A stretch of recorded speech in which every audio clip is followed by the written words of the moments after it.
በስመ አብ ወወልድ ወመንፈስ ቅዱስ አሐዱ አምላክ አሜን። በስመ አብ ወወልድ ወመንፈስ ቅዱስ አሐዱ አምላክ አሜን። በስመ አብ ወወልድ ወመንፈስ ቅዱስ አሐዱ አምላክ አሜን። የተከበራችሁ ኦርቶዶክሳውያን እናት አባቶቼ፣ እህት ወንድሞቼ ሁላችሁ በመላው ዓለም የምትገኙ በድጋሚ እንደምን ዋላችሁ፣ እንደምን አደራችሁ፣ እንደምን እስከዚህ ሰዓት ደረሳችሁ? አሜን። አባቶቻችን አምላክ ስሙ ዛሬም ዘወትርም የተመሰገነ ይሁን። እሺ ዛሬ እንግዲህ ያው የአባታችን የአቡነ ገብረ መንፈስ ቅዱስን ገድል የመጋቢት 5 ነው የምናየው። በእውነት ኑሯቸው እንደ መላእክት የሆነ በምድረ በዳ መልአክ መስለው የኖሩ ታላቅ አባት በምድራችን በዚህ በኢትዮጵያ በኪደተ እግራቸው ተመላልሰው ሀገራችንን የባረኩ የቀደሱ በጸሎታቸው ስለ ኢትዮጵያ ሕዝብ ብለው 100 ዓመት ተዘቅዝቀው የጸለዩ እግዚአብሔር ከእናታቸው ማህፀን የመረጣቸው የቀደሳቸው ያከበራቸው እጅግ የከበሩ አባታችን አቡነ ገብረ መንፈስ ቅዱስ በዓለ ዕረፍታቸው ነውና ገድላቸውን እንሰማለን። 110 ገጽ ያለው ገድል እኔ ጋር አለ። ቀደም ብዬ በትናንትናው ዕለት እንደነገርኳችሁ ከአራቱ ገድላት ውስጥ ዝቋላና ምድረ ከብድ ያሳተሟቸው ገድላት አሉ። እንደገና ሁለቱ በጋራ ያሳተሙት አለ። ሶስተኛ አራተኛውና ቀደምት ወይም የመጀመሪያ የሆነው ተስፋ ገብረ ስላሴ ያሳተሙትና አለቃ አያሌው ታምሩ የተረጎሙት ነው። ታላቁ የቤተክርስቲያናችን ሊቅ አለቃ አያሌው ታምሩ የተረጎሙትን ገድል የአባታችንን ገድል ተስፋ ገብረ ስላሴ በወቅቱ በ1992 አሳትመውታል። ይሄኛው እትም ቀደም ብዬ እንደነገርኳችሁ ለንባብ ምቹ ሆኖ አግኝቼዋለሁ። ሌሎቹ ያው በርዕስ የተከፋፈሉ ናቸው። ለምሳሌ ወደ ሰማያት ተነጥቀው ማረፊያቸውን እንዳዩ ይልና ስለዚህ ወደ ሰማያት ተነጥቀው ዘላለማዊ ማረፊያቸውን ቅዱሳን መላእክት እንዳሳዩአቸው የሚናገር ክፍል አለ። በርዕሱ ነው የተቀመጠው። ወደ ዝቋላ ሄደው ከአጋንንት ጋራ አጋንንት በፍላጻ በጦር እየወጓቸው 100 ዓመት ተዘቅዝቀው እንደጸለዩ ብሎ የሚል ርዕስ ይሰጥና በዛ ርዕስ ስር ይችኛዋን ፓርት ወይም ይችኛዋን ክፍል ብቻ ይዞ የተጻፈ አለ። እንደዚህ አድርጎ ሶስቱም ገድላት ሌሎቹ በርዕስ ከፋፍለው ስለሚያስቀምጡት ቀጥታ ሙሉ ታሪኩን ፍሰቱን በጠበቀ መልክ ለማንበብ ለንባብ በሚሆን መልኩ ምቹ ሆኖ ያገኘሁት እኔ ታላቁ ሊቅ አለቃ አያሌው ታምሩ የተረጎሙት የአባታችን አቡነ ገብረ መንፈስ ቅዱስን ገድል ነው። ስለዚህ እሱን 110 ገጽ ነው። እግዚአብሔር በረዳን እና ባበረታን መጠን ሙሉን ገድል ሙሉ 110ንም ገጽ አነበዋለሁ። ከቻለ በአንደኛው ክፍል እንዲያልቅ ካልሆነ ግን በሁለትም በሶስትም በአራትም በአምስትም ክፍል አድርገን ሙሉን ገድላቸውን ትሰሙታላችሁ ማለት ነው። እንደው እናንተን ለመስማት እኔንም ለማንበብ አንደበታችንን እዝነ ልቦናችንን እግዚአብሔር ይክፈትልን። በእውነት እንደ ወደ ገዳማቸው ስለሄድኩ አስቀድሜ ነው ይሄንን ሪከርድ አድርጌ ዩቲዩብ ላይ ለቀኩት እንጂ በዛው በአዲስ አበባ መቆይ ቢሆን ኖሮ ላይቭ ገብቼ ላይቭ ነበር ሙሉን እንድትሰሙት የማደርጋችሁ። ዩቲዩብን ሲጀምር አንድ ቃል ኪዳን ከገባሁበት ውስጥ አንዱ ይሄ ነው። ሙሉ ገድላቸውን እናንተ እስካልደከማችሁ ድረስ ሙሉ ገድላቸውንም ቢሆን በቅዱሳኑ ታላላቅ በዓላት ወቅት ሙሉ ገድላቸውን አቀርባለሁ ብያለሁና አሁንም አቀርበዋለሁ። ስለዚህ አሁን ይሄንን ገድል ግን አስቀድሜ ሪከርድ አድርጌ እኔ ወደ ገዳም ሄጃለሁ። ስመለስ ነው እንግዲህ ሰኞ ነው የምንገናኘው ማለት ነው። ስለዚህ ከስንክሳሩ ልጀምርና ወደ ገድላቸው ልሂድ። በመጋቢት 5 ቀን ሌሎች ታስበው የሚውሉ ቅዱሳን አሉ። እነሱም በንባብ ፈጣን ብያነብና ወደ አባታችን ገድል እንሄዳለን። በድጋሚ ረድኤተ እግዚአብሔር ከሁላችን ጋር ይሁን። አንድ አምላክ በሆነ በአብ በወልድ በመንፈስ ቅዱስም መጋቢት 5 ቀን በዚህች ዕለት በአስቄጥስ ገዳም በአባ ዮሐንስ ደብር አበምኔት የነበረው ክቡር ቅዱስ መናኝና ገድለኛ አባት አባ ሰረባሞን አረፈ። ይህም ቅዱስ በአስቄጥስ ገዳም በአባ ዮሐንስ ቤተክርስቲያን ውስጥ ከልጅነቱ ጀምሮ መነኮሰ። ቅዱሳን አረጋውያንንም እያገለገለ 32 ዓመት ያህልም ብዙ ተጋድሎን እየተጋደለ ኖረ። ከዚህም በኋላ በዚሁ በአባ ዮሐንስ ገዳም አበምኔት ሆኖ ተሾመ። የተጋድሎውንም ስራ በዛ። ከመነኮሰበትም ጊዜ ጀምሮ እስካረፈበት ጊዜ ድረስ ሁሉ ጊዜ ጸልይ ይጾም ይተጋ ነበረ። በካህናት አለቃ ሹመት 20 ዓመት ከኖረ በኋላ በቤተ ክርስቲያን ውስጥ ራሱን እስረኛ አደረገ። እነዚህም 15 ዓመታት እስቲ ፈጸሙ ድረስ ከቶ ከሰው ማንንም አላየም። በእነዚህም በ15 ዓመታት ከቅዳሜና ከእሁድ ሰንበት በቀር አይበላም አይጠጣም ነበር። እረፍቱን በቀረበ ጊዜ የእግዚአብሔር መልአክ በሕልም ታየው። ይህን መስቀል ያዝ ብሎ የእሳት መስቀል ሰጠው። ቅዱሱም እሳትን መያዝ እንዴት ይቻለኛል ብሎ መለሰለት። መልአኩም አትፍራ፣ ክብር ምስጋና ይግባውና ጌታችን ኢየሱስ ክርስቶስ በአንተ ላይ ለእሳት ስልጣንን አልሰጣትምን ብሎ መለሰለት። የጸናች እጁንም ዘርግቶ ያንን መስቀል ከመልአኩ እጅ ተቀበለ። ሁለተኛም መልአኩ እንዲህ አለው፣ በርታ፣ ቅዱስ ሥጋውና ክቡር ደሙን ተቀበል፣ እስከ 10 ቀን ድረስ መጥቼ ወስድሃለሁ አለው። ከእንቅልፉም በነቃ ጊዜ ለቅዱሳን አረጋውያን ነግሮ ተሰናበታቸው። እነርሱም አለቀሱ፣ በእግዚአብሔር ፊትም እንዲያሳስብላቸው ለመኑት። እርሱም ደግሞ በጸሎታቸው ሁል ጊዜ እንዲያስቡት ለመናቸው። ከዚህም በኋላ ቅዱስ ሥጋውን ክቡር ደሙን ተቀበለ። ቅዱሳን አረጋውያንንም ከእርሱ ጋር እያሉ በሰላም አረፈ። እንደሚገባም በዝማሬና በብዙ ዝማሬ ማህሌት ገንዘው በጻድቃን መቃብር ቀበሩት። እግዚአብሔር በጸሎት ይማረን ለዘላለሙ አሚን። ዳግመኛም በዚህች ዕለት የስሟ ትርጓሜ ሰላምና መውደድ የሆነ የከበረች አውዶክስያ በሰማዕትነት አረፈች። ይህችም የተወደደች ቅድስት በሊባኖስ ተራራዎች አቅራቢያ በበስራ አውራጃ አልበክ በሚባል ሀገር ከሚኖሩ ወገን ነበረች። እርሷም በሮም ንጉሥ በጢባሪዎስ ዘመነ መንግስት ነበረች። የአባቷም ስም ዮናስ የእናቷም ጠባቢት ይባላል። የቀደመው ኑሮዋ በዝሙትና በርኩሰት ነበረ። ብዙዎችን አሳስታ ከእርሷ ጋር በኃጢአት ትጥላቸው ዘንድ ፊቷን ታሳምር ነበረ፣ መልኳንም ታስጌጥ ነበረ። በዚህም በረከሰ ስራዋ ብዙ ገንዘብ ሰበሰበች። በኢየሩሳሌም የሚኖር ስሙ አባ ግርማኖስ የሚባል አንድ ጻድቅ መነኩሴ ዝናዋን ሰምቶ ወደ እርሷ መግባት በለመዱ ሰዎች አምሳል ሆኖ ወደ እርሷ ገባ። ገብቶም ከእርሷ ጋር በቤት ውስጥ ተቀመጠ። ፈጽሞ በሚያስፈሩ ቃሎች ሊመክራትና ሊገስጻት ጀመረ። በገሃነምም ጥሉ የማያንቀላፋ እሳቱ የማይጠፋ ጨለማው የሚዳሰስ የሚመስል በየአይነቱ የሚያስፈራ ስቃይ መኖሩን አሳሰባት። እርሷም ከሞቱ በኋላ የሰዎች በድኖች አፈርም ከሆኑ ተነስተው ይሰቃያሉን ብላ መለሰችለት። አዎን አላት። ለዚህ ለምትነግረኝ ነገር ምልክቱ ምንድነው? እግዚአብሔር ለሙሴ በሰጠው በኦሪት ሕግ አልተጻፈም? አባቶቻችንም ይህንን አላመኑም አለችው።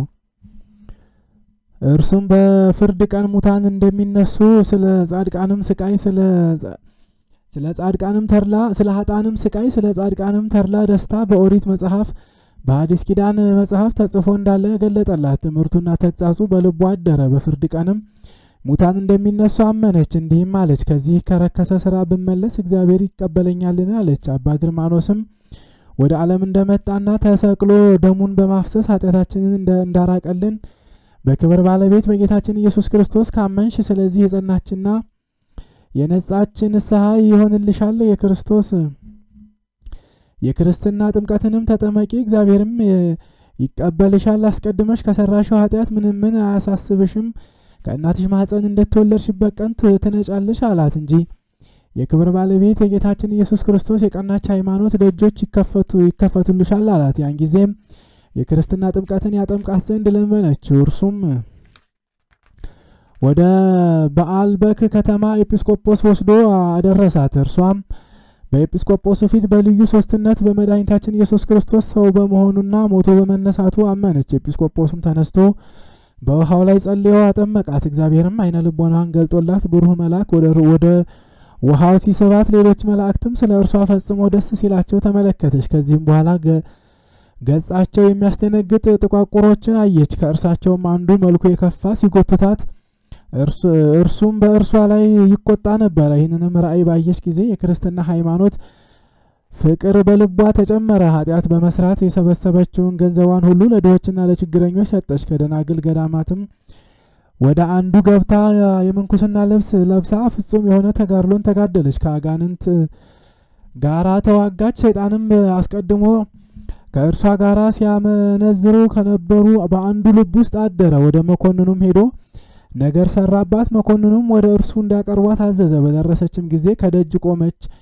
በሞተውም በመኮንኑ ልጅ ላይ ታላቅ ጩኸትና ልቅሶ አየች። ገብታም ክብር ይግባውና ወደ ጌታችን ኢየሱስ ክርስቶስ በመጸለይ ማለደች። የሞተውን የሀገረ ገዥውንም ልጅ ከሞት አስነሳችው። መኮንኑም ይህን ድንቅ ተአምር ባየ ጊዜ እጅግ አደነቀ። ክብር ይግባውና በጌታችን በኢየሱስ ክርስቶስም በእርሷ ምክንያት ፍጹም የጸና እምነትን አመነ። ከእርሱም በኋላ ስለ እርሱ ሰሙ። ዲዮግኖስ የሚባል ሌላ ሀገረ ገዢ ተሾመ። የዚህችንም የድንግል ዜናዋን ሰምቶ ወደ እርሱ አስመጣት። እርሷም በአደባባይ ውስጥ ዓይኑ አንድ አይና የሆነ ጎልማሳ አየችና ጸለየች። በመስቀል ምልክትም በዓይኑ ላይ አማተበች። ያን ጊዜም ዓይኑ ተገልጾ አየ። ያደረገችውን ይህንን ድንቅ ስራ አይቶ ድንግሊቱን ወደ ቦታዋ መለሳት። ከእርሱም በኋላ ደግሞ ሌላ ስሙ በከኒቶስ የሚባል ሀገረ ገዢ ተሾመ። እርሱም ዝናዋን ሰምቶ ይህችን ቅድስት አውዶክስያን ወደ እርሱ አስመጣት። ሊያሰቃያትም ፈልጎ ካስመጣት በኋላ እርሷም ክብር ይግባውና ጌታችን ኢየሱስ ክርስቶስን እድሏን ከሰማዕታት ጋር ይሰጣት ዘንድ ለመነችው። እግዚአብሔርም ልመናዋን ተቀበለ። ራሷንም በሰይፍ እንዲቆርጡ መኮንኑ አዘዘ። በመንግስተ ሰማያትም የሰማዕትነትን አክሊል ተቀበለች። ጸሎቷ በረከቷ ለዘላለሙ ከኛ ጋር ይኖር አሜን። በዚህችም ዕለት በተአምራቱና ትሩፋቱ እንደ ሰማይ ከዋክብት የበዛ የእግዚአብሔር ማደሪያ የሆነ ቅዱስ አባታችን ተጋዳይ አባ ገብረ መንፈስ ቅዱስ የዕረፍቱ መታሰቢያ ሆነ።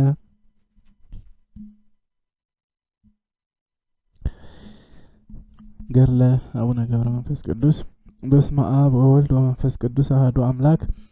ካህናት፣ ዲያቆናት፣ ሕዝበ አሕዛብ፣ ሴቶችም ወንዶችም ሕፃናት፣ ሽማግሌዎች በቤተ ክርስቲያን ተሰብስበው መጋቢት 5 ቀን ይህችን መጽሐፍ ያንብቧት። ሕሊናን በመሰብሰብ ይህንን ደስታ ክብር የሚገኝበትን ይስሙ። ባለማወላወል ባለመቅበዝበዝ በፍጹም ፍቅር ሕይወት በቁየት ድህነት የሚገኝበትን ይህን መጽሐፍ ይስሙ። የአባታችን የአቡነ ገብረ መንፈስ ቅዱስንም በረከት ይሳተፉ። የበረከትና የምስጋና ቃልም ይህ ነው። ባህሪው በማይከፈል በእግዚአብሔር አብ ስም ከባህሪ አባቱ አንድነት በማይለይ በእግዚአብሔር ወልድ ስም በፍጹም ሶስትነት ሁሉን በሚያረጋግጥ አጽናኝ በሚሆን በእግዚአብሔር መንፈስ ቅዱስ ስም በነቢያት አድሮ በተናገረ በሐዋርያት ላይ ያደረ የሰራትን ወንጌል ይሰብኩ ዘንድ ሰረገላውም የሆኑ ዘንድ ያረፈባቸው በአካል ሶስት በባህሪ አንድ የሚሆን ባህሪው የማይከፈል የማይነጠል በአካሉ የማይጠቀለል አንድ አምላክ እርሱ ነው። ምስጋና የባህሪው ነው። ዓለም በሙሉ በእጁ የተጨበጠ ነው። ጌትነቱ ገንዘቡ ነው። የሁሉን ልመና ይሰማል። ሁሉ በፊቱ የተገለጸ ነው። እረፍት ከሌላቸው ከመላእክት ከአገልጋዮቹ ከቅዱሳን ምስጋና የሚቀርብ ለእርሱ ነው። ምስጋና ለዘላለሙ አሜን። ብፁዕ ቅዱስ የሚሆን የአባታችን የአባ አቡነ ገብረ መንፈስ ቅዱስን ገድል እንጀምራለን። የማይሰለች ተጋዳይ የክብር ኮከብ የገዳም መብራት ስም አጠራሩ እርግናው የተመሰገነ ብፁዕ ደግ አቡነ ገብረ መንፈስ ቅዱስ ከግብጽ ደቡብ ከቆላው ሀገር ከነይሳ ሀገር የተገኘ ገዳማዊ ነው። በግብጽ በረሃ 300 ዓመት ኖረ። ከዚያም ወደ ኢትዮጵያ መጥቶ በዝቋላ ገዳም እህል ሳይቀምስ ውሃ ሳይጠጣ ልብስ ሳይለብስ 262 ዓመት ራቁትን ኖረ። ኑሮውም እንደ ሰው አልነበረም፣ በምድር ላይ እንደ መላእክት ኖረ እንጂ። ተጋድሎውንም መጋቢት 5 ቀን በዕለተ እሁድ ፈጸመ። እርሱ እግዚአብሔር ሕዝበ ክርስቲያንን ሁሉ በአቡነ ገብረ መንፈስ ቅዱስ ጸሎት ይማረን ለዘላለሙ አሜን። የአባታችን የአቡነ ገብረ መንፈስ ቅዱስ አባቱና እናቱ ከደጋግ ከምእመናን ወገን ነው።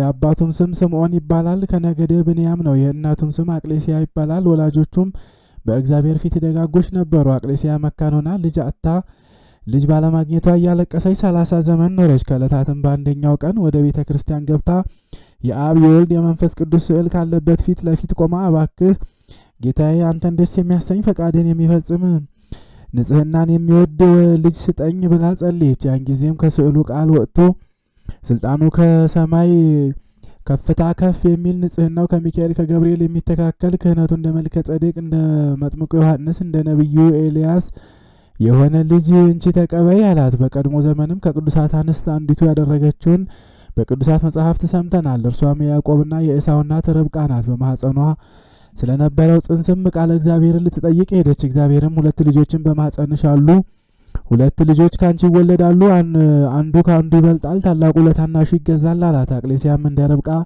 ስለ ልጅ ማግኘት የእግዚአብሔርን ቃል ልትጠይቅ ሄደች። እግዚአብሔርም ክብሩ ከፍ ያለ ልጅ እንቺ አላት። ቂም በሌለበት ልቦና ትሕትና በተመላ ሕሊና ወደ እግዚአብሔር የምትቀርብ የቅዱሳን ጸሎት የምታስገኛት መልስ ይህች ናት። የንጹሐንን ጸሎት የሚቀበል ጻድቃን የለመኑትን የሚሰጣቸው የእግዚአብሔር ምሕረቱ ቸርነቱ ጽብ ድንቅ ነው። ምስጋና ለእርሱ ይሁን ዛሬም ዘወትርም ለዘላለሙ አሚን። ከዚህም በኋላ አቅሌስያ በመጋቢት 29 ቀን ጸነሰች። በታኅሳስ 29 ቀንም ደምግባቱ ያማረ ልጅ ወለደች። መልአኩ ቅዱስ ገብርኤልም በሰው አምሳል መጥቶ የዚህ ልጅሽ ስሙ ገብረ መንፈስ ቅዱስ ይሁን አላት።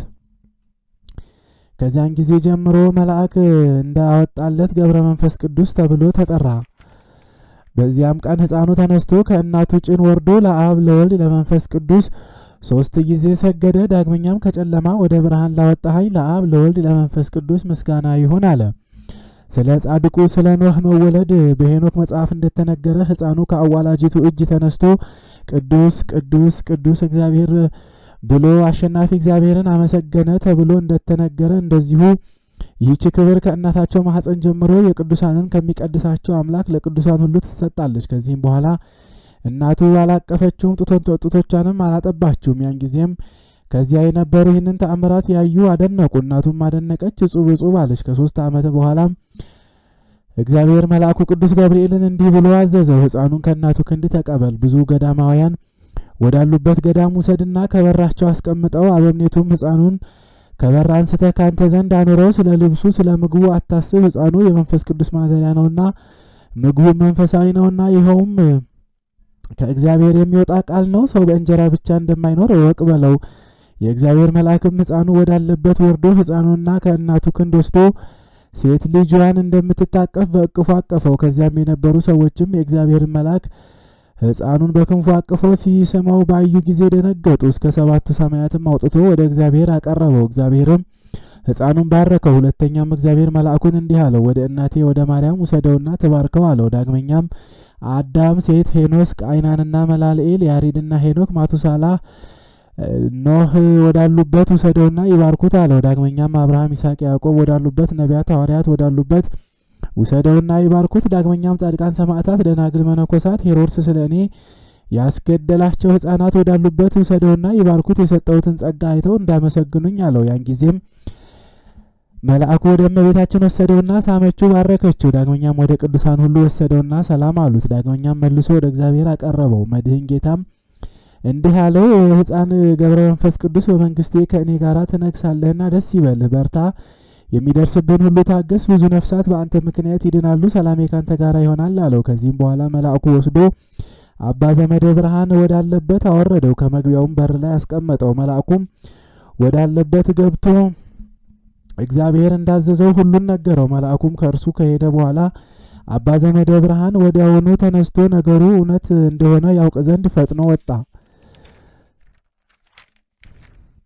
መልአኩም እንደነገረው ሕፃኑ ከበር ተቀምጦ ፈገግታን ተሞልቶ አገኘው። እጅግም ደስ ብሎት ለእግዚአብሔር ሰገደ። ሕፃኑንም አንስቶ ስሞ አቅፎ ወደ ቤቱ አስገባው። በፍቅር በስነ ስርዓት አሳደገው። መዝሙረ ዳዊትን፣ ቤተ ክርስቲያን የምትቀበላቸውን ቅዱሳት መጻሕፍት ሁሉ አስተማረው። ትምህርቱንም በጨረሰ ጊዜ ማዕረገ ድቁና ይሰጠው ዘንድ ስሙ አብርሃም ወደሚባል ጳጳስ ወሰደው። ጳጳሱም እጅግ ደስ አለውና ባረከው። ማዕረገ ድቁናም ሾመው። እንደ ቀዳሜ ሰማዕት ቅዱስ እስጢፋኖስም ጸጋንና ሞገስን የተመላ ሆነ። ከዚህም በኋላ ደስ እያለው ወደ ሀገሩ ተመለሰ። ስራውም ተከናውኖለታልና የእግዚአብሔርን ሕግ ሁሉ ፈጸመ። ሕፃኑም አደገ፣ በመንፈስ ቅዱስ ኃይልም ጠነከረ። በስራውም ሁሉ እውቀት የተመላበት ፍጹም ሆነ። እግዚአብሔርም በጸጋ አድሮበት ነበርና። ከዚህም በኋላ እንደ እንጦንስ አስኬማን ሰጠው። ወገቡን በቅናት ታጠቀ። አባ ዘመደ ብርሃንም የአንደበቱን ቅልጥፍና የነገሩን ማማር በሚመለከትበት ጊዜ ይደነቅ ነበረ። ስውር ጸጋ አድሮበት ያይ ነበርና ከጥቂት ዘመንም በኋላ ቀሰሰ። በጾም በጸሎት በብዙ ተጸምዶ ተወስኖ ኖረ። መድኃኒታችን በወንጌል ሰውነቱን ሊያድናት የሚወድ ይጣላት፣ ስለ እኔ ሰውነቱን የጣላት ያገኛታል ያለውንም ቃል አሰበ። በእግዚአብሔር ዘንድ በኃጥአን የሚፈርድ ቅጣት ለጻድቃን የሚሰጥ ዋጋም እንዳለ በተረዳ ጊዜ ከሰው ተለይቶ በገዳም ብቻውን ኖረ። እንደ ሐዋርያትም የተአምራትና የፈውስ ሀብት ተሰጠው። ስለዚህም አጋንንትን ሲያወጣ ድውያንን ሲፈውስ ኖረ። ለምጻሞችን በቃሉ ይነጹ ነበር። አጋንንት ያደሩባቸውም ይፈወሱ ነበረ። በጸሎቱ ያመኑ ከደዌያቸው ሁሉ ይፈወሱ ነበር። የትሩፋቱን የሃይማኖቱን ዜና በሰሙ ጊዜ ብዙ ሰዎች ካህናት፣ ኤጲስቆጶሳት ከግብጽ ከኒሳ ወደ እርሱ መጡ። መጻተኞችን ይወዳልና። ከዕለታትም በአንደኛው ቀን መልአኩ ቅዱስ ገብርኤል አባታችን አቡነ ገብረ መንፈስ ቅዱስ ወዳለበት መጥቶ ቀድሞ ወደ ሰማይ እንዳወጣሁህ ና ወደ ሰማይ ላውጣህ አለው። በክንፉም አቅፎ ወደ እግዚአብሔር አቀረበው። ጌታችንም እጁን ዘርግቶ ባረከው፣ እንዲህም አለው፣ በጸሎትህ በአማላጅነትህ ከሲኦል የምታወጣቸው ብዙ ነፍሳት አሉና ከሰው ተለይተህ ኑር። በጸሎትህ በምልጃ ህውራን አንካሳን ይፈወሳሉ። ከእንግዲህ ወዲህ ከሰው ተለይተህ ወደ ጫካ ግባና ከአንበሶች ከነብሮች ጋር ኑር አለው።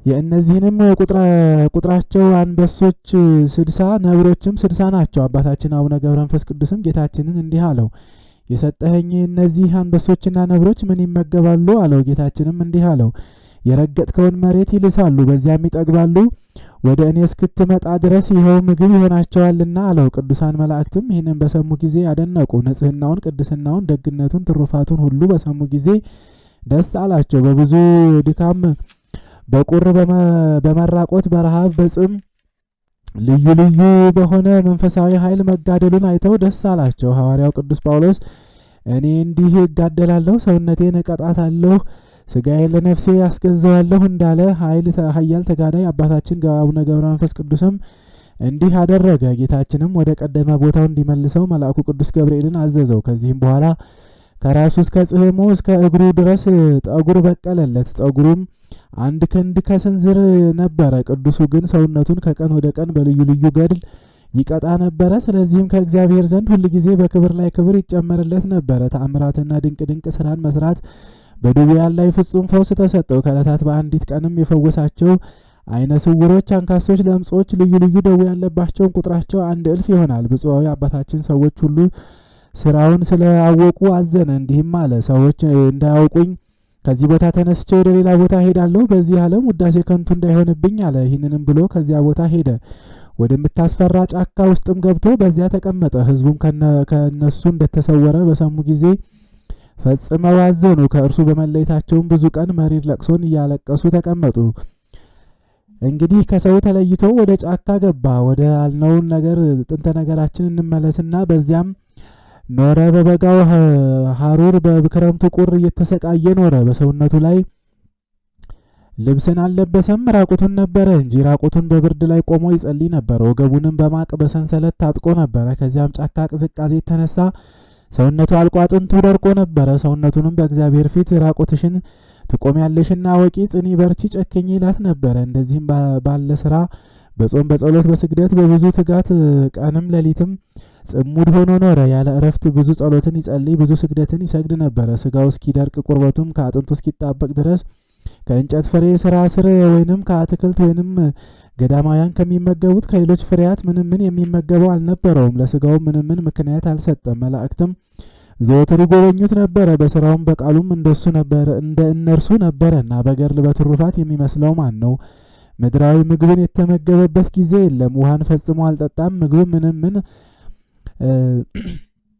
ምንም ልብስ አልለበሰም። ፈጽሞ ለስጋው አላደላም። በእውነት በሰውነቱም አባታችን አቡነ ገብረ መንፈስ ቅዱስ መላእክትን መሰለ። በዚህ በኃላፊው ዓለም ለመብል ለመጠጥ አላሰበም። ስለ እግዚአብሔር ብሎ ተራበ፣ ተጠማ። ስለዚህ ምግቡ ህብስተ ሰማይ ሆነ። ያንንም ቢሆን የበላ አይደለም። ያንን ህብስት ያንን ጽዋ ባሸተተ ጊዜ ብቻ ሳይበላ ሳይጠጣ ይጠግባል፣ ይረካል እንጂ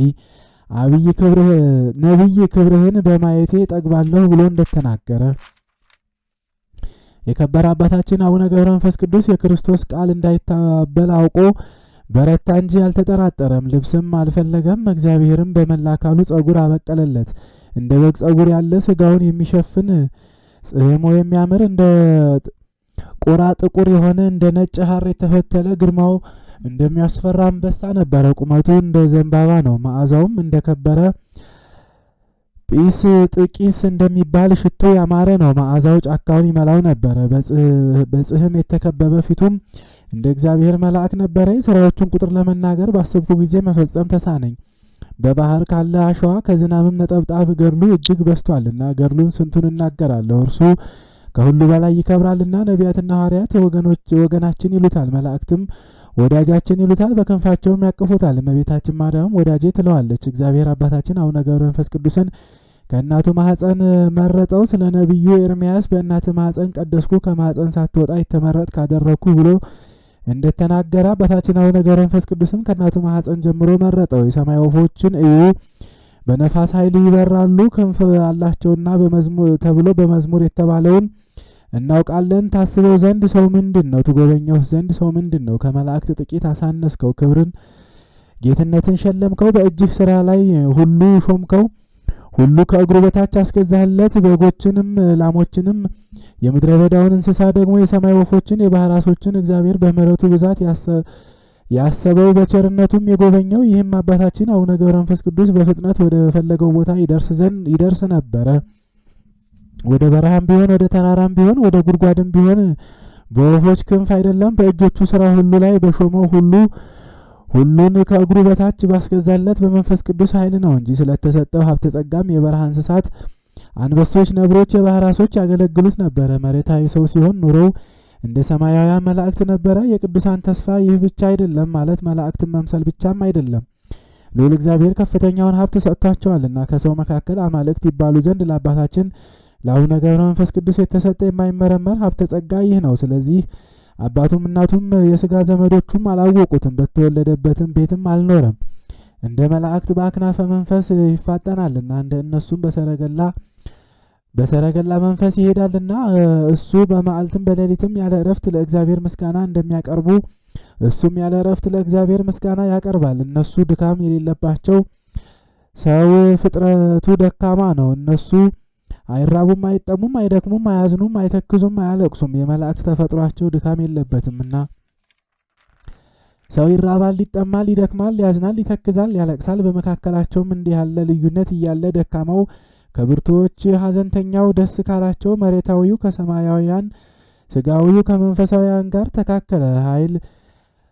ኃይል እግዚአብሔር በሥራው ሁሉ ከካህሊ ነውና ነቢዩ ዳዊት እንደተናገረ እንደ አምላካችን እንደ እግዚአብሔር ያለ ማን ነው? በልዕልና ሆኖ በታች ያለውን የሚመለከት ድሃውን ከምድር የሚያነሳው ምስኪኑንም ከትቢያ ከፍ ከፍ የሚያደርገው ከመላእክት ጋር ያኖረው ይህ ጻድቅ አባታችን አቡነ ገብረ መንፈስ ቅዱስን ከፍ ከፍ ያደረገው ኑሮውንም ከመላእክት ጋር ያደረገለት በንጽህና በቅድስና ያለማቋረጥ በማመስገን እነሱን ያስመስለው ከእነሱ ጋር ያስተካከለው እርሱ ነው። በመዓልትም በሌሊትም አንቀላፋም ነበረ። ዳዊት ለዓይኖቼ እንቅልፍን ለቅንድቦችም ሽልብታን አልሰጣቸውም ያለውን አስቦ ብፁዕ አባታችን አቡነ ገብረ መንፈስ ቅዱስ በእውነት ትንቢትን ፈጽሟታል። መልአክ ከእናቱ ክንድ ከአባቱ ቤት ከወሰደው ጊዜ ጀምሮ ወደ ቤት ጥላ እንዳይገባ ማለ። ከዚህም በኋላ ወደ አባቱ ቤት አልተመለሰም።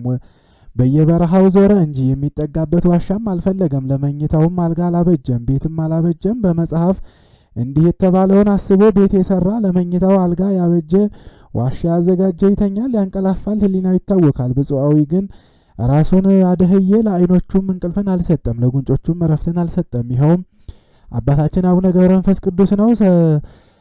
ሳርም ሆነ ቅጠል አልለበሰም፣ ለስጋው ምንም አላመካኝም፣ ራቁቱን ኖረ እንጂ። ኀፍረትንም ናቃት፣ ክርስቶስን ይከተለው ዘንድ መስቀሉን ይሸከም ዘንድ ነው። ይህ ብፁዓዊ አባታችን አቡነ ገብረ መንፈስ ቅዱስ እንዲህ ይል ነበር። አዳምን በመልኩ በአርአያው የፈጠረው በእጁ አከናውኖ የሰራው ትእዛዙን ባፈረሰ ጊዜ አልራራለትም፣ በደስታ ከሚኖርበት ቦታ ራቁቱን አስወጣው እንጂ ይል ነበር። እንደ ትቢያ ለተጣልኩት ለእኔስ ቢሆን ይራራልኛልን? ጠማማ መንገድ ሰውን ወደ ትልቅ ጥፋት ያደርሳልና። ስለዚህ ልብስ አልፈልግም፣ ራቁቴን ከእናቴ ማኅፀን ወጣሁ፣ ራቁቴንም ወደ መቃብር እመለሳለሁ ይል ነበረ። ስለዚህም ለስጋው ልብስን ለሰውነቱም ምግብን አልፈለገም። እሱ አባታችን አቡነ ገብረ መንፈስ ቅዱስ እንዲህ ብሏል። የሚጣፍጥ ምግብን መውደድ ኃጢአትን ያመጣል፣ ሞትን ያስከትላልና። ክንፍ ያላቸው የሰማይ ወፎችስ እንኳን በመብል ይጠመዳሉ፣ ምግብ በመሻት ከምድር ላይ ይወድቃሉ፣ በወጥመድም ይያዛሉ። ስለዚህ በዚህ በኃላፊው ዓለም መብል መጠጥ አልፈለገም። ራቁቴን በእግዚአብሔርና በቅዱሳን መላእክቱ ፊት እቆማለሁ፣ መብል መጠጥ ልብስንስ ቢሆን ማን ያስከትልልኛል አለ። ነቢዩ እንደተናገረውም በዚህ ዓለም የደከመ ዘላለም ደስ ይለዋል፣ ጥፋትን አያይምና። አዎ አቡነ ገብረ መንፈስ ቅዱስ እግዚአብሔርን መፍራት በሃይማኖት ገንዘብ አደረገ። ከዓለም ተድላ ደስታ ተለየ። የሐዋርያትን ድህነት አሰበ። በከረጢታቸው ገንዘብ ያልቋጠሩትን ለጥማቸው ማርኪያ የውሃ መቅጃ ያልያዙትን ለመንገድ ስንቅ ያላሰናዱትን ለዚህ ዓለም ያልሳሱትን እነርሱን መሰለ። በፍቅራቸው ጸና፣ ፍለጋቸውን ተከተለ፣ ስርዓታቸውን ጠበቀ። በእውነተኛ ሃይማኖት እንደነሱ ሊያርፍ ወደደ። ዳግመኛ ሐዋርያት የመነኮሳትን ስርዓት አሳዩ ዓለምን በመናቅ ዘር ተክል እርሻ ቦታ ባለማበጀት ላም በግ ፍየል ባለማርባት ሚስትን ልጆችን አባት እናትን ወንድምንና ዓለምንና በውስጡ ያለውንም በመተው በሐዋርያት ፍለጋ ላልተገኘ ሰው የደህንነት መንገድ የለውምና ስለዚህ አባታችን አቡነ ገብረ መንፈስ ቅዱስ ዓለምንና በውስጡ ያለውን ሁሉ ተወ፣ በረታ፣ አልተጠራጠረም። እኔ አቡነ ገብረ መንፈስ ቅዱስ የሰራውን ስራ ባሰብኩ ጊዜ ልቤ ይርዳል፣ ይንቀጠቀጣል፣ ሕሊናዬም ይታወካል። ስራው ከሰው የተለየ እጹብ ድንቅ ግሩም ነውና የአባታችን ድንቅ ስራ እንዴት ይቆጠራል?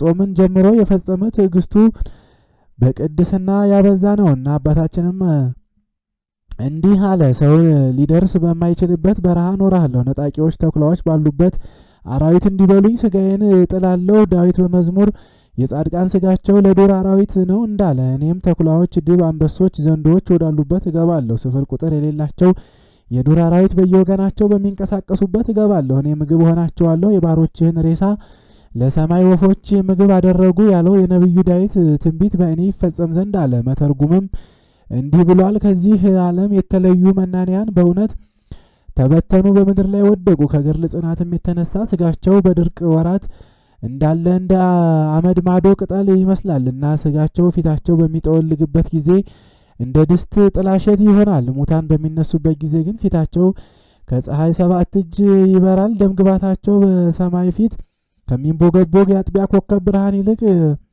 ያብረቀርቃል። ስለዚህ በረታ፣ አልተጠራጠረም። የምድረ በዳ አራዊት ወዳሉበት ይዞራል። በእሱ ላይ ክፉ ሊያደርጉበት ፈልጎ እነሱ ሊበሉት ይሻሉ፣ የእግዚአብሔር ስልጣን ግን ይከልክሏቸዋል።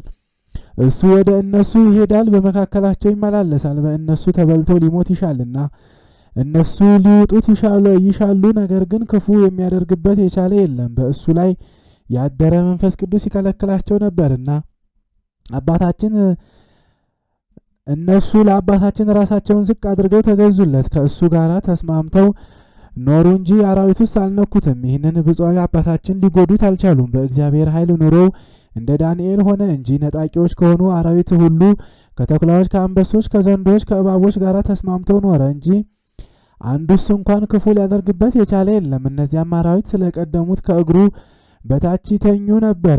አባታችን አቡነ ገብረ መንፈስ ቅዱስ በሚሄድበት ጊዜም ይለማመጡት ነበር።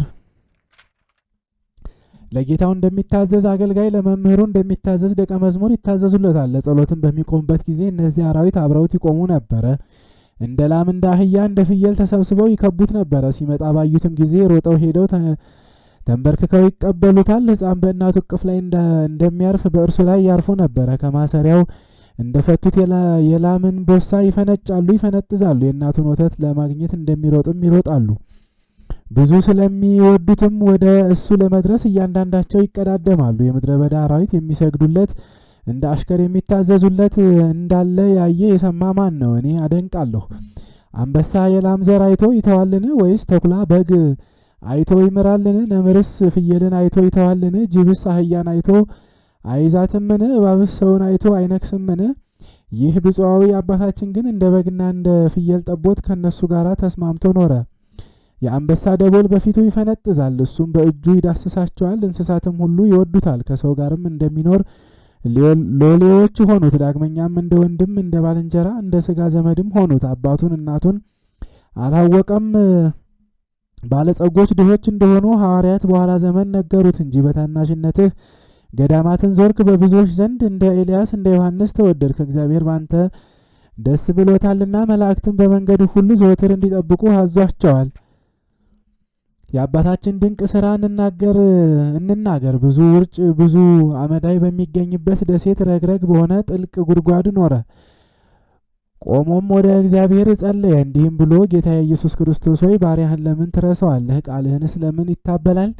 ደቀ መዝሙርህ ጴጥሮስ ሁሉን ትተን ተከተልን፣ ዋጋችን ምን እናገኛለን ሲል በጠየቀህ ጊዜ የነገርከው ነው። ዳግመኛም አንተ እንዲህ አልከው፣ ስለ እኔ ስለ ወንጌል ቤቱን፣ ንብረቱን፣ እናት አባቱን፣ ልጁን፣ ወንድሙን፣ ገንዘቦቹን፣ እርሻውን፣ አዝመራውን፣ የተክሉንም ቦታ ትቶ የሄደ በዚህም በወዳኛውም ዓለም እጥፍ ዋጋ ያገኛል፣ በሚመጣው ዓለምም የዘላለም ሕይወት ያገኛል። ጻድቃን እነዚህ ናቸው። ከኃጥአንም አስራትን ተቀበሉ፣ ይቅርታን ባደረጉላቸው በእግዚአብሔር ፊት ደስ ይላቸዋል። የቀናቸውን ሃይማኖት ያስተማሩ መንጋህን የጠበቁ ካህናትና መምህራን መቶ እጥፍ ድርብ ያፈራሉ።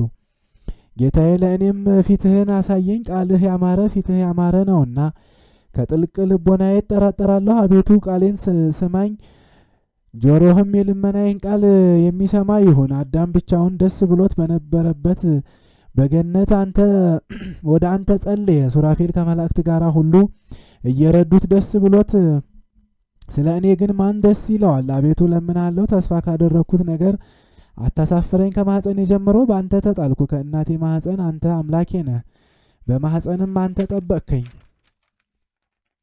በጊዜው ሁሉ ስም አጠራሪ አንተ ነህ። ዳዊት በረሲአን ምክር ያልሄደ በኃጥአን መንገድ ያልቆመ በዋዘኞች ወንበር ያልተቀመጠ ብቻ የእግዚአብሔር ሕጉን የሚጠብቅ ብፁዕ ነው ብሏልና፣ አሁንም አንተ የመረጥከው በረድኤትም የተቀበልከው ብፁዕ ነው። ጥንቱን እኔ በገድል በድካም ደስ ያሰኘውህ አይደለም፣ አንተ መረጥከኝ እንጂ። መላእክትህን ላክህ፣ ከአባቴ ከእናቴም ቤት አወጣኸኝ። አባቴንም እናቴንም ክፉ ይሁኑ መልካምም ይሁኑ አላውቃቸውም፣ በጫካ ውስጥ አኖርከኝ እንጂ። ከመላእክት ጋር በአንድነት እንድኖር አደረግከኝ። ሁልጊዜም ለሰው ምሕረትን ሲለምኑ ሰማለሁ፣ አንተም ልመናቸውን ትሰማቸዋለህ። አንተ መሐሪ፣ ቁጣ የሌለብህ ለደህንነት ምክንያትን የምትሻነህና አቤቱ የሚገለጽ ምሕረትህን ፈጥነህ አድርግልኝ። ይህንን የምልህ ስለ ጽድቅ አይደለም፣ እንደ ቸርነትህ ነው እንጂ እንደ ፈቃድህም ይሁንልኝ እንጂ ለዘላለሙ አሜን አለ። ዳግመኛም በዳዊት መዝሙር ዘመረ። መራራ ለቅሶን እያለቀሰ ደረቱን እየመታ መላልሶ ጸለየ። በእግዚአብሔር ፊትም ሰገደ። ከጠዋት እስከ ማታ እረፍት አልነበረውም። እንደ መንኮራኩር በፍጥነት ይሰግድ ነበረ። ወዙ እንደ ውሃ በስቶ ይፈስ ነበረ። ቀኑንም ሌሊቱንም ያለማቋረጥ ምድሩን ያርስ ነበረ። እንደ መላእክትም ይዘምር ነበር።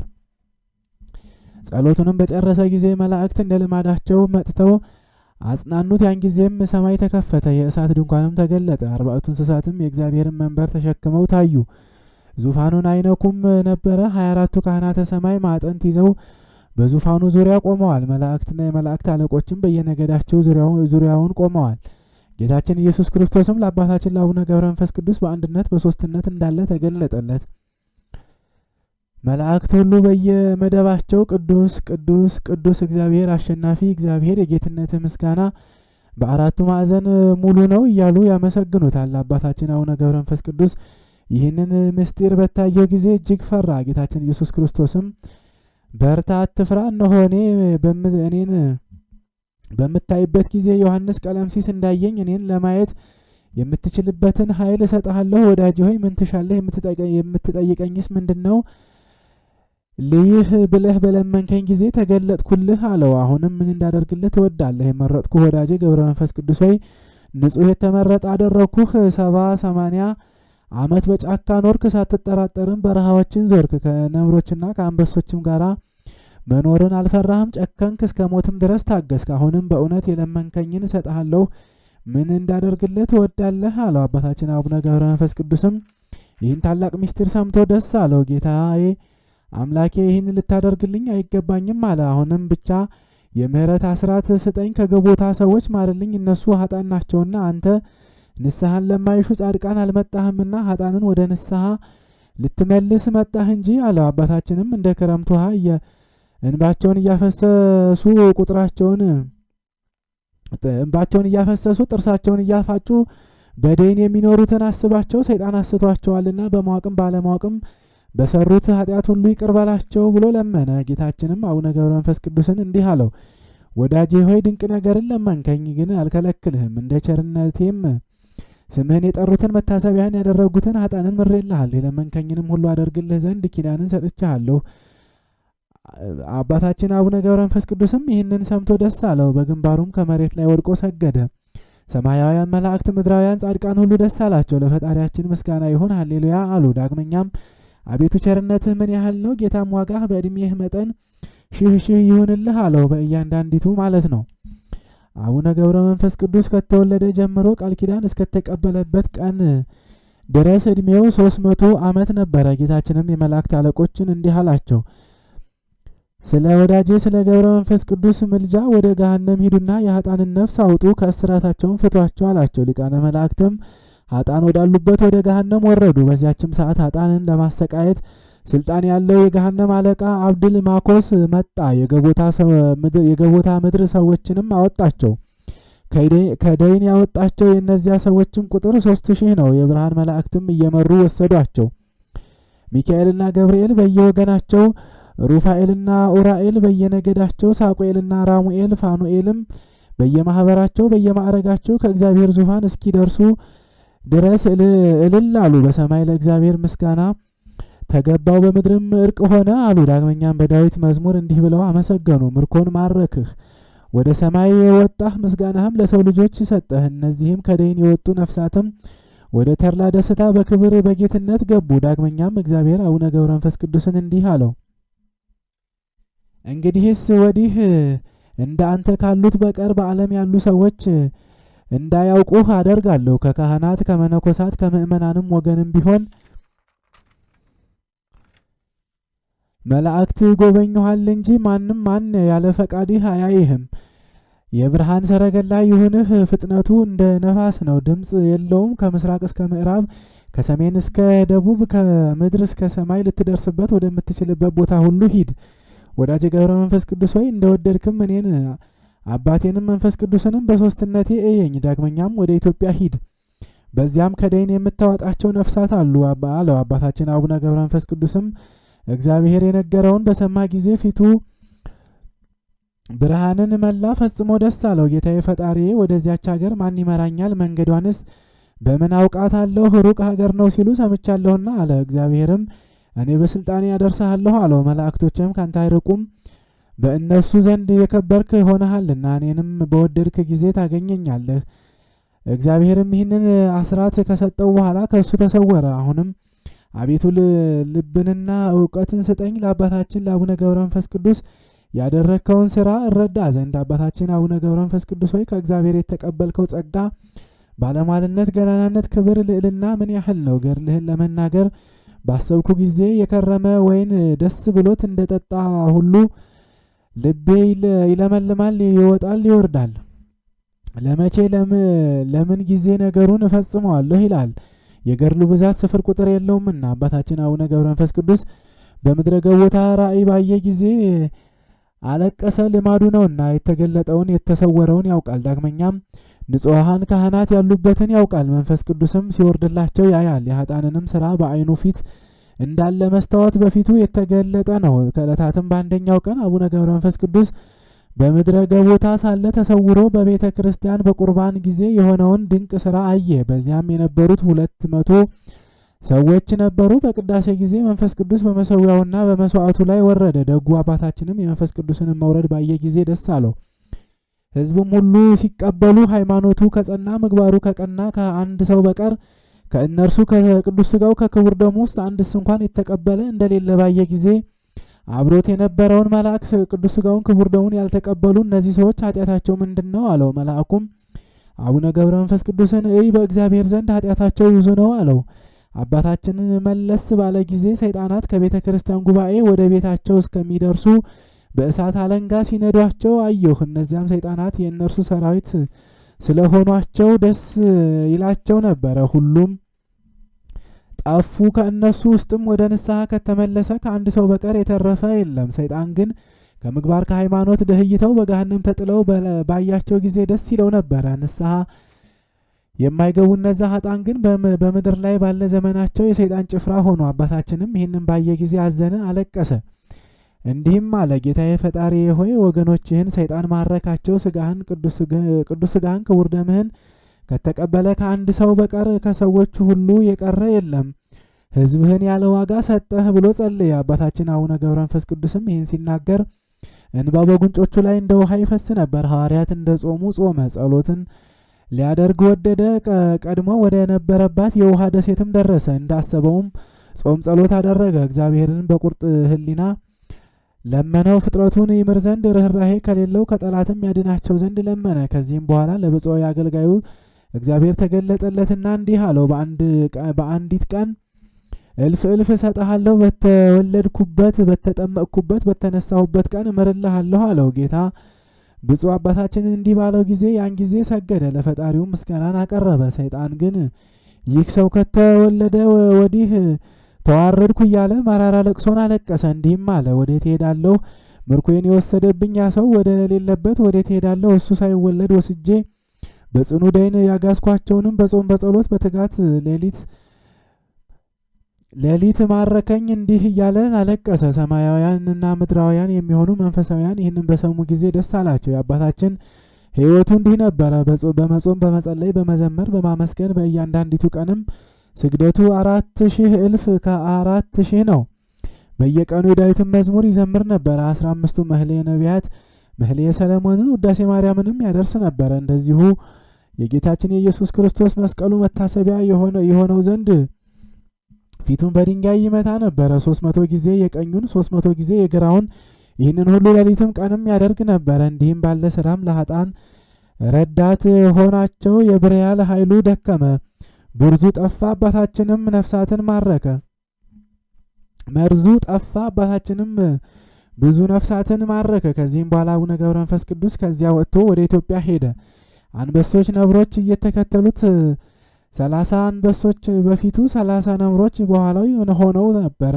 ከዚህም በኋላ ስሙ ገብርኤል የሚባል መልአክ እሱ በነፋስ ሰረገላ ሆኖ እነዚህ አራዊት በነፋስ ሰረገላ ሆነው ወደ ምድረ ከብድ አደረሰው። ዳግመኛም ደብር ቅዱስ ወደሚባለው ወደ ዝቋላ ወሰደው። አባታችንም በውሃ ዳር ቆሞ ምስራቁን፣ ምዕራቡን፣ ሰሜኑን፣ ደቡቡን ተመለከተ። የኢትዮጵያ ሰዎች ኃጢአትም በፊቱ የተገለጠ ሆነ። ዳግመኛም ወደ ባህር ተወረወረ። ቁልቁልም ተዘቅዝቆ ከባህር እንዳልወጣ በእግሬም እንዳልቆም በሕያው ስምህ እምላለሁ እያለ እንዲህ ሆኖ 40 መዓልት 40 ሌሊት ቆየ። ስምህን የጠራ መታሰቢያን ያደረገውን እምርልሃለሁ የሚል ቃል ወደ አባታችን ወደ አቡነ ገብረ መንፈስ ቅዱስ መጣ። መልአኩም እንዲህ አለው፣ መላ ኢትዮጵያን ካልማረ ከዚህ ባህር አልወጣም አለው። ያም መልአክ ከእርሱ ዘንድ ተሰወረ። አባታችንም ከዚያ ባህር ውስጥ 100 ዓመት ኖረ። ስጋው አለቀ፣ ደሙም በባህር ውስጥ ፈሰሰ። ውሃውም ደም መሰለ። አጥንቶቹ እንደ በረድ ሆነው ታዩ። አጋንንትም በየቀኑ ከምስራቅ ከምዕራብ ከሰሜን ከደቡብ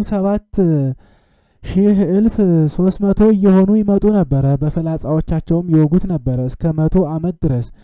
አጥንቱን በሻፎ ወይም ሱፋጭ ድንጋይ ይፈጩት ነበረ። ገድሉ መከራው ትዕግስቱ ብዙ ነው። ከዚህም በኋላ ጌታችን ወደ እርሱ መጥቶ ከባህር ዳር ቆመ። አባታችን አቡነ ገብረ መንፈስ ቅዱስም ተነሳ ውጣ፣ መላ ኢትዮጵያን ምሬልሃለሁ አለው።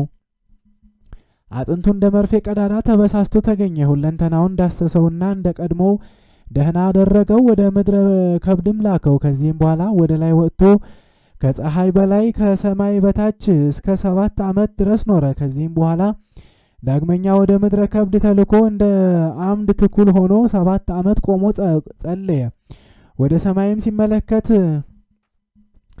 ቅንድቡን አልከደነም፣ ራሱንም ወደ መሬት ዝቅ አላደረገም፣ እጆቹንም ወደ ሰማይ ዘረጋ። ከዚህም በኋላ ሰይጣን በቁራ ተመስሎ መጣ። ዓይኖቹንም ወደ ሰማይ አንጋጠው አገኛቸው። በፊቱ ላይም ተቀመጠና ሁለቱን ዓይኖቹን አነቆረው አሳወረውም። እርሱ ግን ምንም ሳያጓድል እስከ 2 ሳምንት ድረስ በትጋት ሲጸልይ ቆየ። ከዚህም በኋላ ሚካኤልና ገብርኤል መጥተው ከፊቱ ቆሙ። በሁለቱ ዓይኖቹ ላይ እፍ አሉበት። ብርሃን ተሰጠው። ዓይኖቹም እንደ ቀድሞው አዩ።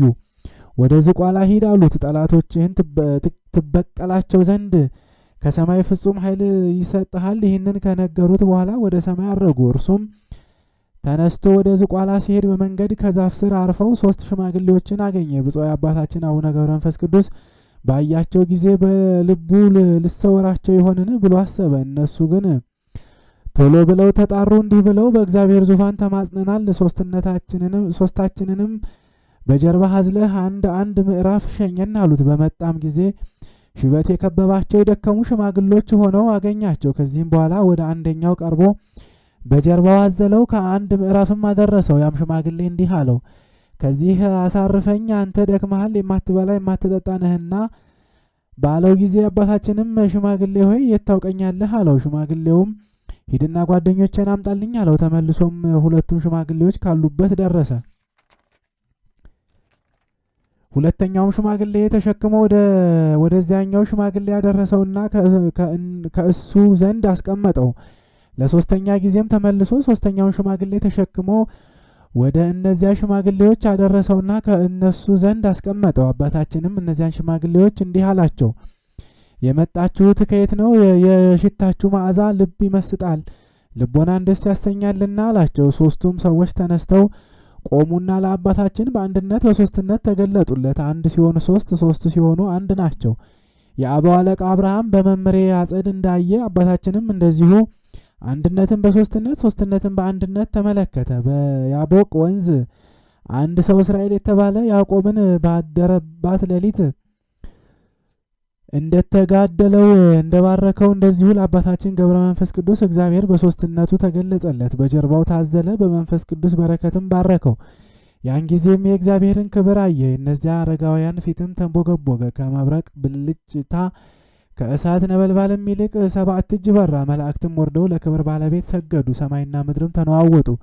ተራሮች፣ ኮረብቶች ወደቁ፣ አለቶች ተሰነጣጠቁ። በዚያችም ሰዓት ታላቅ ፍርሃት ሆነ። ደቀ መዛሙርት በደብረ ታቦር ፍጹም ምስጢርን እንዳዩ ቅዱስ ወንጌል እንዲህ ይላል። ወደ ደመና በገቡ ጊዜ ከደመናው ውስጥም የምወደው ልጄ ይህ ነውና እርሱን ስሙት የሚል ቃል ከደመና መጣ። ያን ጊዜም ደቀ መዛሙርቱ ፍርሃት፣ ድንጋጤ ያዛቸው፣ በግንባራቸውም ፍግም ብለው ወደቁ። ነቢያትና ሐዋርያትም እንዳዩት ይህች መለኮታዊት ጸጋ መንፈሳዊት ሀብት ለብፁዕ አባታችን አቡነ ገብረ መንፈስ ቅዱስ ተሰጠችው። ጻድቁ ዙሪያውን በከበቡት በምስጢራት ጎርፍ የተዋጠ ሆነ። ራደ፣ ተንቀጠቀጠ፣ በምድርም ላይ በግንባሩ ወደቀ። በማይመረመር ኃይል ለተገለጠለትም ኃይል ሰገደ። ከዚያም ከተገለጠለት ግርማ የተነሳ እንደ በድን ሆነ። ለጻድቁም ህልም የሚያልም መስሎት ነበረ። በራእይ ውስጥም እሱን ራሱን እነዚህ አረጋውያን እንዳዘሉት ሆኖ ያያል። እስከ 7ኛው ሰማይም እንዳደረሱት ወደ እግዚአብሔር ዙፋን በደረሰም ጊዜ እነዚያ ሶስቱ በአንድ መንበር ላይ በሶስት አካላት በአንድ መለኮት አየ። ከሰውና ከመላእክት ከፍጥረቱም ሁሉ አንዲት ምስጋናን ይመሰገናሉ፣ አንዲት ስግደትን ይቀበላሉ። ሐዋርያው ቅዱስ ጳውሎስ ስለ ራሱ እንዳለ በክርስቶስ የታመነ አንድ ሰው አውቃለሁ፣ ዘመኑም ከ14 ዓመት በፊት ነው። በስጋው እንዳለም እንደሆነም ከስጋውም ተለይቶ እንደሆነ እንጃ እግዚአብሔር ያውቃል። ያንን ሰው ግን እስከ 3ኛው ሰማይ ድረስ አወጡት። ያንን ሰው እኔ ያውቀዋለሁ፣ በስጋ እንደሆነ ከስጋ ተለይቶም እንደሆነ እንጃ እግዚአብሔር ያውቃል። ወደ ገነት አወጡት። በዚያም የሰው ልጅ ሊናገረው የማይቻለውን የማይመረመር ምስጢርን አየ እንዳለ እንደዚሁ ሁሉ ዛሬም በዚህ ወራት በዚህ ለታመነ ሰው ለየቤተ ክርስቲያን ማህቶት ለሆነው ለአባታችን አቡነ ገብረ መንፈስ ቅዱስ በማይመረመር ክብር እግዚአብሔር ተገለጠለት። የማይታወቅ መላእክት አየው፣ የማይታወቅ መልክ አየ። ሰው ሊናገረው የማይቻለው ምስጢርንም ሰማ። የጻድቁ የአባታችን የአቡነ ገብረ መንፈስ ቅዱስ ክብሩ ራእዩ እንዴት ድንቅ ነው! ስለዚህ አሁንም የእግዚአብሔርን ጌትነቱን ጥልቅ ባህሪውን አንመርምር። እንደፈቀደ ይሰራል፣ እንደ ሐሳቡም ይፈጽማልና።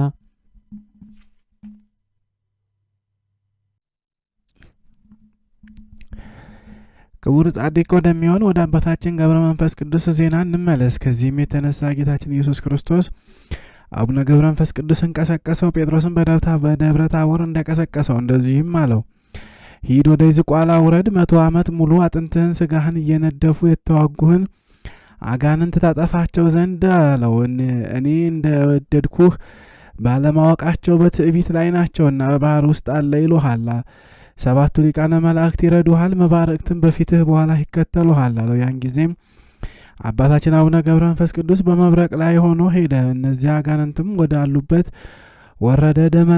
ደመናት ከበቧቸው። መላእክትም በእሳት ሰይፍ መተሯቸው፣ በመብረቅም አጨዷቸው። አመድ ሆነው በነፋስ በተኗቸው። የእነዚህ አጋንንት ቁጥራቸውም 7,000 እልፍ ከ1,000 ነበረ። ሁሉም በአንዲት ሰዓት አለቀ። አንዲስ እንኳን ሸሽቶ ያመለጠ አልነበረም። ከዚህም በኋላ 7ቱ ሊቃነ መላእክት አረጉ። አባታችንም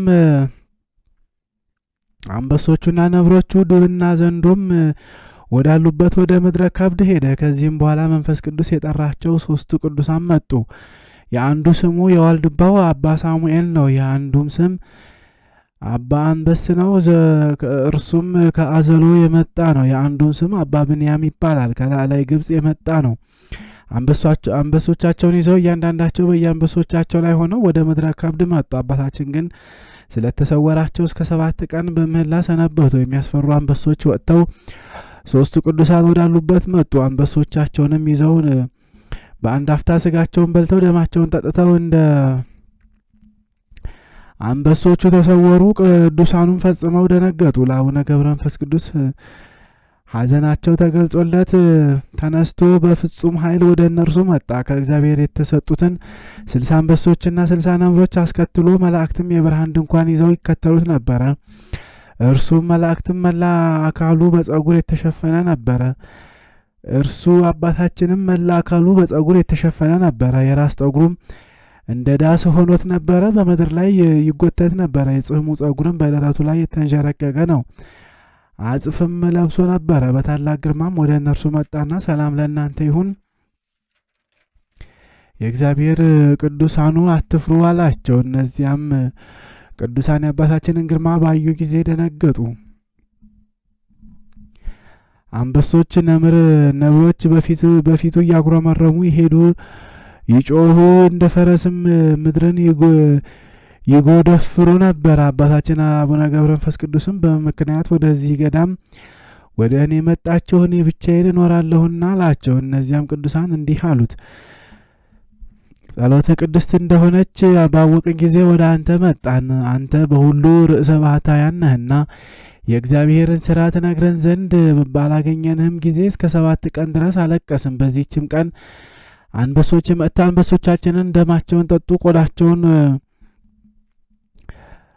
ቆዳቸውን በጥፍራቸው በጣጠሱ፣ ስጋቸውን በሉ በጣጠሷቸውም። አባታችንም አንበሶቹን እስከ ዕለተ ሞቴ ድረስ በእግሬ ከረገጥኩት ምድር በቀር እግዚአብሔር ያለ አዘዛችሁን ለምን በላችሁ? አሁንም የበላችሁትን ትፉ አላቸው። እነዚያም አንበሶች አፋቸውን ከፈቱና የበሉትን ስጋቸውን አጥንቶቻቸውን ከደም ጋር ተፉ። በሆዳቸው የቀረ የለም፣ ስጋም ቢሆን አጥንትም ቢሆን በዚያች ቀን ሁሉንም ተፉ። አባታችንም ወደ ምስራቅ ተመልሶ እግዚአብሔርን አመሰገነ፣ እንዲህም ብሎ አመሰገነ። አልዓዛርን ያስነሳኸው አቤቱ እነዚህንም አናብስት አስነሳቸው፣ ለባሮች የድካማቸው ማረፊያ የሆኑ ዘንድ የሰጣቸውን አትከልክላቸው አለ። ያን ጊዜም የአንበሶቹን ስጋ ባርኮ በጌታዬ በኢየሱስ ክርስቶስ ኃይል ተነሱ አላቸው። እነዚያ አንበሶችም እንደ ዓይን ጥቅሻ ፈጥነው ተነሱ፣ እንደ ቀድሞውም ሆኑ። እጅ ነሱት፣ ሰገዱለትም። ጫማውንም ሳሙ፣ ከእግሩም በታች ሆነው ሰገዱለት። አባታችንም ወደ ቀድሞ ጌቶቻቸው ሰደዳቸው። እነዚህ ቅዱሳንም የእግዚአብሔርን ሥራ አደነቁ። አባ ሳሙኤልም አባታችን ገብረ መንፈስ ቅዱስን እንዲህ አለው፣ አባታችን በዚህች ቀን ድንቅ ሥራ አየን። አርአያህ የእግዚአብሔር መልአክ አርአያ ይመስላል። ግርማህ ድንቅ ነው። ቅድስና ፍጹም ነው። የጸሎት ኃይል ሙታንን ያስነሳል። የተበሉ አንበሶችን ከአንበሶች ሆድ ያወጣል አለው። አባታችንም ድንቅ ስራስ ከዚህ የሚበልጥ ከዚህ የሚበዛ አሳያቸዋለሁ አላቸውና ያን ጊዜም ዓይኖቹን ወደ ሰማይ አቅንቶ ጸለየ፣ እንዲህም አለ፣ ጌታዬ አምላኬ ሆይ ስጋ ለለበሰ ሁሉ ምግብን የምትሰጥ ክንድህን የምትዘረጋ በሥራህም ጸንቶ የሚኖር እንስሳትን ሁሉ የምታጠግብ የተራቡትን ምግብ የምትሰጣቸው ለእነዚህም ለባሮች ቅዱሳን ምግባቸውን ስጣቸው ብሎ ጸለየ። ለደቀ መዛሙርት ልካቸውን አስብ፣ እነዚህ ሰዎች ያሳዝኑኛልና የሚበሉትን ስጧቸው ያልከውን እንደ ራባቸው ብሰዳቸውን በመንገድ ይደክማሉ። ይህንን ከመናገር ጋር 5 እንጀራና 2 ዓሣ ባርከህ የተራበውን አጠገብክ። ለአንተ ማበርከትና ስልጣንና ገንዘብህ ነውና ለዘላለሙ አሚን ብሎ ጸለየ። አሁንም ምሕረት የተመላች እጅህን ላክ፣ ለባሮች ምግባቸውን ስጣቸው። የባሪያህን ችግር የማጎርሳቸው የለኝምና አቤቱ ብሩክ ስቡህ ስለሚሆን ስለ ስምህ ብለህ ጸሎቴን ልመናዬን ስማኝ ለዘላለሙ አሚን እያለ ጸለየ። ጸሎቱንም በፈጸመ ጊዜ የከበረ ፋኑኤል መልአክ ከእግዚአብሔር ዘንድ ተላከ። በእጁም 3 ኅብስት 3 ጽዋ ተይዞ ነበር። የእነዚያ ቅዱሳን ምግብ ሊሆኑ ቅዱሱም ይህን አይቶ ደስ አለው። የድሆችን ልመና የማይንቅ የንጹሐንን ጸሎት የሚሰማ እግዚአብሔርንም አመሰገነ። እነዚያም ቅዱሳን እንዲህ አላቸው፣ እግዚአብሔር የሰጣችሁን ይህን ኅብስት ይህንን ጽዋ ንሱ፣ ብሉ፣ ጠጡ አላቸው። እነርሱም ስራውን እያደነቁ በዚያ በሉ፣ ጠጡ። በማግስቱም አባታችን ወደ እነርሱ መጣና በሰላም ሄዶ እግዚአብሔር ከእናንተ ጋር ይሁን አላቸው። ከዚህም በኋላ የእግዚአብሔርን ስራ እያደነቁ ወደ ሀገራቸው ተመልሰው በደረሱም ጊዜ ለአባታችን ያደረገለትና የቅዱሱን ዜና በማድነቅ እግዚአብሔር የሚወዱትን የማይተዋቸው ነው እያሉ በቸርነቱ ተደሰቱ። ከዚህም በኋላ ጌታችን ኢየሱስ ክርስቶስ ወደ እርሱ መጣ። ሚካኤልና ገብርኤልን አስከትሎ መላእክትም የወርቅ ሚዛን ይዘዋል። በሚዛኒቱም በአንድ ወገን ገለባ፣ እንክርዳድ፣ ገንጭ፣ ሲናር አኖረ። በሚዛኒቱ በአንድ ወገንም ማር ወተት ስንዴ አደረገ። የሚዛኑም ጫፍ ያዘ። ማር ወተት ስንዴው መዘነ፣ ገለባው እንክርዳድም ነጭ ወይንም ሲናር ተንጠልጥሎ ቀረ። ይህ ገለባ እንክርዳድ ገንጭ የሰዎች ኃጢአት ነው። እነዚህ ማሩ ወተቱ ስንዴው ግን ያንተ ጾም፣ ጸሎት፣ ንጽሐ ሥጋ ስግደት ነው አለው። ስለዚህም ከሰዎች ኃጢአት ይልቅ ያንተ ምግባር በዛ። በዚህም ከመጠን በላይ የሆነ ኃጢአታቸው ተሰረየላቸው። እኔም ምሬልሃለሁ። እንዲህም ብሎ ጌታችን ኢየሱስ ክርስቶስ ቅዱስ ሚካኤልና ቅዱስ ገብርኤልን አስከትሎት ወደ ሰማይ አረገ። አባታችንንም በዚህ እጅግ ደስ አለው። ከዚያም ምሕረትን ስላገኙት ሰዎች ምግባሩ በእግዚአብሔር ሚዛን ከሰዎች ኃጢአት ይልቅ መዘነ። ከዚህም በኋላ ብዙዎችን ሰይጣናትን፣ ክፉዎች አጋንንትን ሰንሰለት ይዘው አገኛቸው። የአንዱ ሰንሰለት ርዝመቱ በመላእክት ክንድ 17 ነው። ስለ ሰዎች ጥፋትም ይመክሩ ነበር። አባታችንም እነዚህን አገኛቸውና በድንጋጼ ያቆማቸው። ወዴት ትሄዳላችሁ አላቸው። ዳግመኛም ከዓይናቸው እንባን በአንገታቸው ሲያፈሱ አየ። ስለምን ታለቅሳላችሁ አላቸው። እነዚያ ሰይጣናትም ከግብፅ አገር ከንሂሳ የመጣ ገብረ መንፈስ ቅዱስ የሚሉት ከቦታችን አሳዶናልና ከሰይጣናትም አንዱ እኔ በቁራ ተመስዬ ዓይኑን አጥፍቼው ነበር አለ። ከዚህም በኋላ አባታችን እጁን ዘርግቶ ባረከ፣ አማተበ። አጋንንትም ሁሉ ተቃጠሉና አመድ ሆኑ፣ በነፋስም ተበተኑ። ቁጥራቸውም 7,900 ሆነ። አስቀድሞ አባታችን በዝቋላ እንዳደረገው እንደዚሁ ሆነ። ከዚህም በኋላ አባታችን መላእክት ከሰማይ ህብስት እያመጡለት ብዙ ዘመን በዝቋላ ኖረ። መልኩ ድንብላል ይመስላል፣ እንደ ምድራዊ ህብስት አይደለም። መልኩ ልምላሜው ሳይበሉት የሚያጠግብ ሳይቀምሱት ደስ የሚያሰኝ ድንቅ ምስጢር ነው እንጂ። ይህንም መብል ለዘላለም ደስታ አይደለም፣ ለእውቀት እና እግዚአብሔርን ለመፍራት የሚያበቃ ነው እንጂ እንደ ምድራዊ ህብስት ትዕቢትን የሚያመጣ አይደለም። ሞትን የሚያሳስብ ኃጢአትን የሚያርቅ ነው እንጂ እንደ ምድራዊ ህብስት ኃጢአትን የሚያሳስብ ኃጢአትን፣ ክህደትን፣ ስህተትን የሚያመጣ አይደለም። ጽድቅን፣ ሃይማኖትን ለማግኘት የሚያበቃ ነው እንጂ እንደ ምድራዊ ህብስት ሐሜትን፣ ሐሰትን የሚያመጣ አይደለም። ልብን ደስ የሚያሰኝ አይነ ልቡናን የሚያበራ ነው እንጂ እንደ ምድራዊ ህብስት ቂም፣ ቅናትን የሚያመጣ አይደለም። በረከትን፣ መልካም ነገርን ሁሉ የሚያድል ነው እንጂ በጎ ሀብት፣ ፍጹም ስጦታ ሁሉ ከላይ ናት። እርሷ ከብርሃን ባለቤት ትገኛለች ብሎ ሐዋርያው ያዕቆብ እንደተናገረ አባታችን አቡነ ገብረ መንፈስ ቅዱስም በዚህ ሁኔታ መልአክ እየረዳው ብዙ ዘመን ቆየ። ምግቡን በየጊዜው እንደወደደ ያመጣለት ነበረ፣ የሚያሳጣው ነገርም የለም። አባታችንም ይህንን ህብስት ይቀበል ነበረ። በዚህ ሁኔታ መልአክ ሁል ጊዜ ይራዳው ነበረ፣ ሐሳቡንም ይፈጽምለት ነበር። ጸሎቱንም ልመናውም ዘውትር ወደ እግዚአብሔር ያሳርግለት ነበረ፣ መልሱንም ያመጣለት ነበረ። አቡ ቀለምሲስ ዮሐንስ እንደተናገረ እንዲህ ብሎ ሌላ መልአክ መጣ፣ በመሰዊያውም ፊት ቆመ። ጥና ይዟል። በመንበሩም ፊት ባለው በመሰዊያው ላይ ከቅዱሳኑ ጸሎት ጋር ያሳርገው ዘንድ ብዙ ዕጣንን ሰጡት። የዚያም ጢስ ዕጣን ከቅዱሳን ጸሎት ጋር በመልአኩ እጅ ወደ እግዚአብሔር አረገ። እንዳለ ጳውሎስም መላእክት ረቂቃን ናቸው፣ የዘላለም ሕይወትን ይወርሱ ዘንድ ያላቸውን ሰዎች ለማገልገል ይላካሉ ብሏልና። እንደዚህ ባለ ስራ መላእክት እየረዱት አባታችን ብዙ ዘመን ኖረ። ጸሎቱ በረከቱ ከሁላችን ከህዝበ ክርስቲያን ሁሉ ጋር ለዘላለሙ ጸንቶ ይኖር አሜን። እሺ የተከበራችሁ ኦርቶዶክሳውያን ክፍል 1 እንግዲህ ዩቲዩብ አጋጣሚ ከአንድ ሰዓት በላይ ሲሆንና እኔም በአንድ ላይ ድምጹን ከምስሉ ጋር አድርጌ ሳቀናብረው ከአንድ ሰዓት በላይ ከሆነ ያስቸግረኛል። እኔ በአብዛኛው ብዙ ጊዜ እንደዛ አጋጥሞኛልና ስለዚህ በሁለተኛው ክፍል እንቀጥላለን። በእውነት አባታችን የአቡነ ገብረ መንፈስ ቅዱስ ረድኤታቸው በረከታቸው በሁላችን ገድላቸውን በምንሰማው በምናነበው ላይ በእውነት ለዘላለሙ ጸንቶ ይኖር። የአስራት ሀገራቸውን ቅድስት ኢትዮጵያን በጸሎታቸው ይጠብቁልን። በክፍል 2 ይቀጥላል። ረድኤተ እግዚአብሔር ከሁላችን ጋር ይሁን።